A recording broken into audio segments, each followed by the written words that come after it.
Je m'appelle Abdourahmane Sy de la coordination des réfugiés mauritaniens au Sénégal.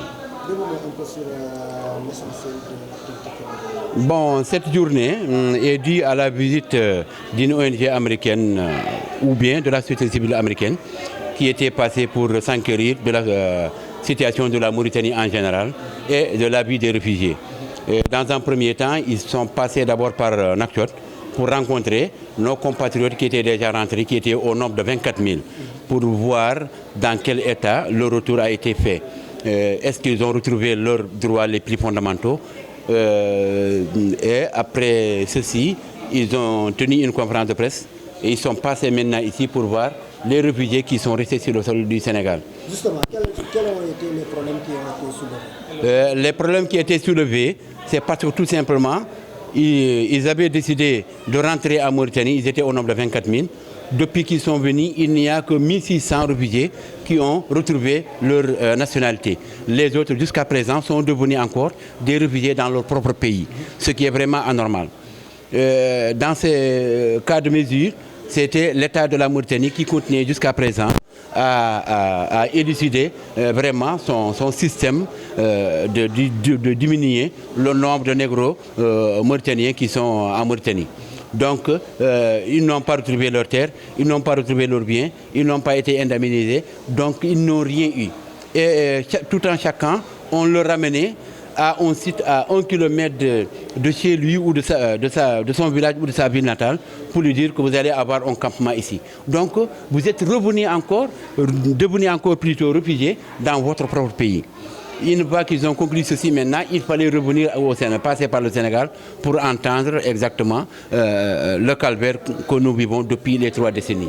Et c'était très simple, c'était dit tout simplement parce qu'il y a eu des manquements de l'État du Sénégal par rapport à sa responsabilité, par rapport à son engagement, par rapport au texte international. Parce qu'on ne peut pas imaginer que les textes 3 mois après, sur le sol sénégalais, on devrait être muni des titres de voyage pour nous permettre de travailler, pour nous permettre de bouger, au moins de s'occuper de nous sans pour autant attendre personne.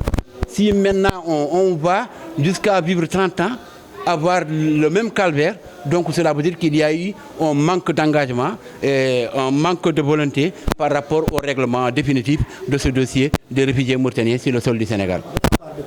De la part de l'État du Sénégal.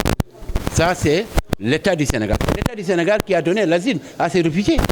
Si l'État du Sénégal n'avait pas donné asile aux réfugiés, on ne va pas faire 24 heures ici. On n'allait même pas être ici. On allait être peut-être extradé ailleurs.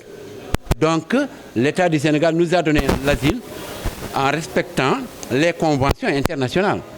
Donc, une fois qu'il a respecté ces conventions, il devrait aller jusqu'au bout.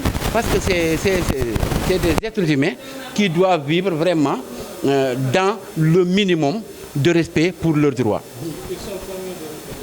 Actuellement, on est actuellement ici sur le sol du Sénégal. Actuellement, à l'heure où nous parlons.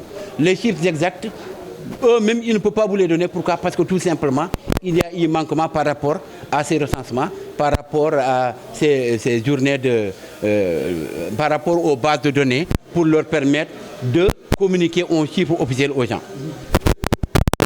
Allez.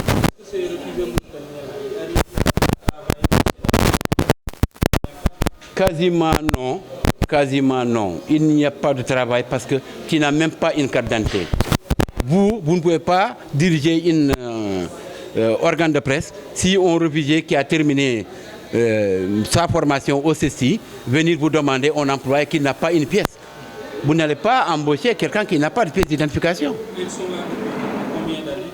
Depuis 89 à nos jours, ça fait 3 décennies.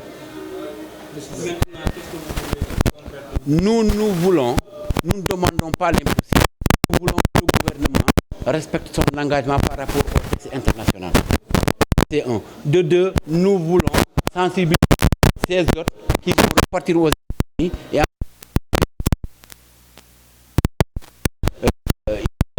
des droits humains. On lance un appel à toutes ces organisations des droits de l'homme et les bonnes volontés à vraiment se pencher sur ce dossier, puisqu'on ne peut pas sacrifier plus de 14 000 vies humaines sans recensement, sans identification, sans boulot, sans rien, on dirait qu'ils sont en train de mener une politique de pourrissement, de banalisation.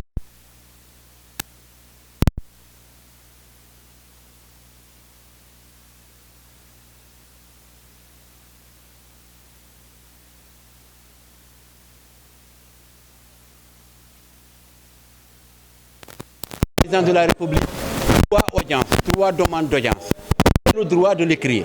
Parce que je dirige une ONG, je dirige une association des réfugiés mauritaniens ici sur le Sénégal.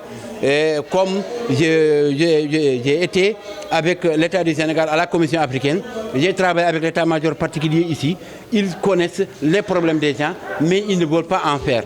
On a écrit 3 audiences qui n'ont pas eu de suite. Sauf que la dernière audience, on nous a mis en rapport avec le chargé de l'assistance sociale de la présidence. On dirait qu'on était venu pour demander de quoi à manger et consommer, alors que ce n'était pas ça. La question primordiale, c'est qu'on retrouve nos droits les plus fondamentaux et qu'on incite vraiment au président de la République de revoir la situation de ces réfugiés-là, puisqu'on ne va plus se taire.